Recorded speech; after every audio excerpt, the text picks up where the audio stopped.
Le verset, je vous l'ai mentionné tout à l'heure. Sont-ils égaux ceux qui savent et ceux qui ne savent pas? Non pas pour leur personne, mais pour la science qu'ils portent. Donc il est en train de marcher et tous ses élèves lui posent des questions. Il est habillé de la plus belle des façons parce qu'il était riche, rahimahullah. Il est parfumé et tout le monde l'honore et on lui pose des questions. Et il y a un non-musulman qui lui voit cette scène. Et cet homme-là faisait un travail qui est extrêmement difficile, qui est celui de presser les olives pour obtenir de l'huile d'olive. Et cet homme-là, donc ce travail-là, il a plusieurs conséquences. Parmi les conséquences, c'est que tous les résidus d'olive finissent par s'incruster dans les traits de la peau. C'est-à-dire la personne, en fait, elle a les mains qui sont complètement noires des résidus. Sur son vêtement, il y a de l'huile. Ça finit même par déteindre sur les rides de son visage. Donc c'est une personne qui est très éprouvée par son métier. Et il voit l'imam Ibn Hajar al-Asqalani, rahimahullah, et comme on dit, il prend le seum. Et il dit, votre prophète c'est un menteur. Kadiba rasulukum. Votre prophète c'est un menteur. Ibn Hajar al-Asqalani, rahimahullah, s'arrête, net, tous les élèves s'arrêtent, ils se tournent vers lui, regardez. Un homme faible lui aurait sauté dessus, peut-être pour lui faire du mal physiquement. Un homme fort s'arrête et lui parle.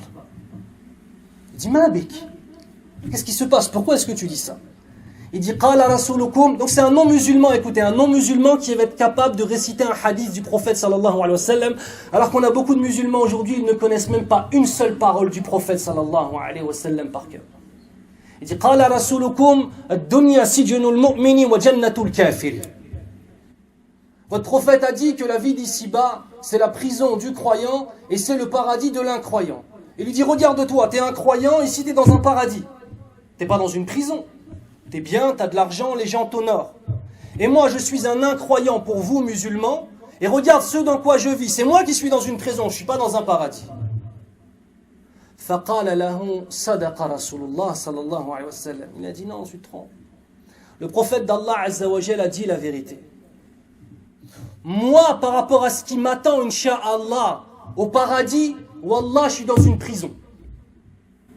Et toi, par rapport à ce qui t'attend en enfer, wallah, tu es dans un paradis. Je répète. Il a dit, moi, par rapport à ce qui m'attend, si Allah Azza wa Jal, par sa miséricorde, me fait rentrer au paradis, tout ce que tu vois là, pour moi, c'est qu'une prison, parce que l'au-delà est bien meilleur, incomparablement meilleur. Et toi, la vie que tu mènes, qui est difficile, dont tu te plains, mais c'est pas une prison en vérité, c'est un paradis par rapport au châtiment que tu vas subir en enfer. Mais cet homme-là était intelligent, vous savez ce qu'il a fait? Il a levé son doigt, il a dit Ashhadu an la ilaha illallah wa ashhadu anna Muhammadan abduhu wa rasuluhu sallallahu alayhi wa sallam. Sur le coup, il s'est converti à l'islam. Allah Azza wa Jal nous a promis que si nous sommes pieux, nous allons vivre pour l'éternité dans un endroit La aynun ra'at wa ma udhunun sami'at wa la udhunun sami'at. On verra des choses que nul œil n'a vues, que nulle oreille n'a entendues et que nul cœur n'a pu déjà s'imaginer. Voilà la promesse qu'Allah Azza wa Jal nous a faite. Ça vaut pas le coup de se sacrifier un petit peu. Les frères, pourquoi je vous dis ça? Parce que je vous ai dit une chose importante tout à l'heure. On a besoin de musulmans de qualité. Des musulmans qui sont là pour apprendre leur dîn. Et apprendre ton dîn, c'est pas simplement pour avoir bonne conscience. On apprend notre dîn afin de nous rapprocher d'Allah Azza wa Jal et d'être les lumières pour nos enfants, pour nos parents, pour nos voisins, pour les gens qu'on croise.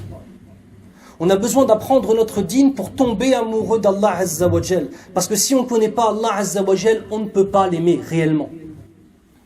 On a besoin de connaître qui est notre prophète sallallahu alayhi wa sallam pour réussir à l'aimer suffisamment et vouloir lui ressembler. Parce que si on ne l'aime pas, on ne peut pas vouloir lui ressembler.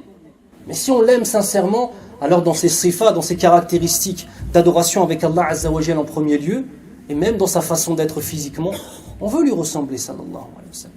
Regardez les jeunes, subhanallah, enfin les jeunes ou les moins jeunes, ça ne veut rien dire aujourd'hui jeunes, ils font les mêmes coupes que les joueurs de foot. Pourquoi? Ils les aiment. Ils veulent leur ressembler. Que certains rappeurs, ils mettent les mêmes vêtements. Ils les aiment. Ils veulent leur ressembler. Et nous, on ne va pas aimer le prophète sallallahu alayhi wa sallam pour vouloir lui ressembler. Sallallahu alayhi wa sallam. Il faut apprendre notre dîn, mes frères. Il faut apprendre notre dîn afin justement de pouvoir obtenir. Je vais finir sur une chose. J'étais il y a quelques années parti au Cameroun pour la da'wah. Et au Cameroun, mashallah, il y a dans le nord, donc vers Fumban, c'est les musulmans, mais il y a aussi des non-musulmans là-bas. On est parti un moment dans une madrasa, écoutez bien, pour que vous compreniez la ni'ma dans laquelle vous êtes et les facilités dans lesquelles nous sommes ici en France. Pour mémoriser le Coran, il y avait une 50aine d'enfants. Ils avaient un mushaf. Et ils l'avaient divisé par page. Et chaque enfant qui voulait mémoriser quelque chose, il gardait la page pendant 5 minutes, pas plus. Et il devait mémoriser la page en 5 minutes.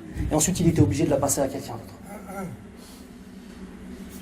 Et j'ai vu chez ces gens-là, wallah, un attachement au Coran extraordinaire. Ils n'ont même pas, pour l'information, on ne dit pas un Coran, quand on parle du livre, on dit un mushaf. Le Coran, c'est la parole d'Allah Azza wa Jal, qui est incréé. On dit le mushaf pour le livre. Ils n'ont même pas de masahif. Et ils avaient un attachement au Coran al-Karim qui est extraordinaire. Min al-mu'minina rijal. Même s'ils avaient 10 ans ou 11 ans, wallah, c'est plus des hommes que bon nombre de personnes, bon nombre d'hommes qui gonflent les muscles là et qui font les malins, avec la criminalité et tout ce que vous voulez avec. Eux, des petits de 11 ans, wallah ya akhil karim, ils avaient plus de caractère et plus de force et plus d'investissement pour Allah Azza wa Jal que bon nombre d'hommes. Le but de cette khutbah, mes frères, c'est pas de dire tout va mal. Non, non, non. Tout va bien, walhamdulillah. Le but de cette khutbah, c'est qu'on essaie de se rappeler de certaines choses qui sont importantes. On a notre dîn, on a des objectifs. Et ces objectifs qui sont pour l'éternité, eh bien, il faut mettre en place un certain nombre de choses pour pouvoir les obtenir. Tout comme celui qui veut être médecin doit faire des études, celui qui veut accéder au paradis doit prendre son dîn et transformer cet apprentissage en action.